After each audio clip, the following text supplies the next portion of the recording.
જય શ્રી કૃષ્ણ, જય માતાજી। લાભ પંચમીની બધાને શુભકામના। અને લાભ પંચમીના દિવસે અને ધનતેરસના દિવસે બધા સોના અને ચાંદીની ખરીદી કરતા હોય છે, પરંતુ આપણે ખરીદી કરી છે ગાયોને ઘાસચારા માટેની, કે જેથી કરીને 12 મહિને આપણી ગાયો ભૂખી ન રહે। તો પણ છતાં ઈશ્વરને કદાચ ગમ્યું ન ગમ્યું, કારણ કે વૈશાખ મહિનાના દિવસનો આજ કારતક માસ છે। વરસાદ સતત આવી રહ્યો છે અને સતત એક પછી એક પાક આપણો પાકે એટલે તરત વરસાદ પડે એટલે પાક આપણો ફેલ થઈ જાય। તોય છતાં આપણે જ્યાં કોરું સારોલું લીલું સારોલું મળ્યું હતું, મગફળીનો પાલો હુકાઈ ગયેલો, ત્યાંથી લઈ આવ્યા અને રાખ્યો છે।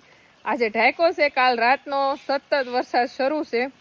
હવે ખબર નહીં ઢાંકેલો ઘાસચારો આપણો સારો રહે કે નહીં। વરસાદનું પાણી જોવો નીચે, આપણે એટલું મગફળીનો પાલાનો સ્ટોક કર્યો હતો કે 12 મહિના આપણો મગફળીનો સ્ટોક ખાલી ન થાય અને આપણી ગાયો ભૂખી ન રહે, પણ છતાંય વૈશાખ મહિનાના દિવસનો વરસાદ એકદમ શરૂ છે અને આપણો હુકાઈ ગયેલો મગફળીનો પાલો જે ગાયો માટે ભર્યો છે એ આવી રીતના ઢાંક્યો છે। હવે ખબર નહીં કે હવે કેવો પાલો રહે કે ન રહે સારો।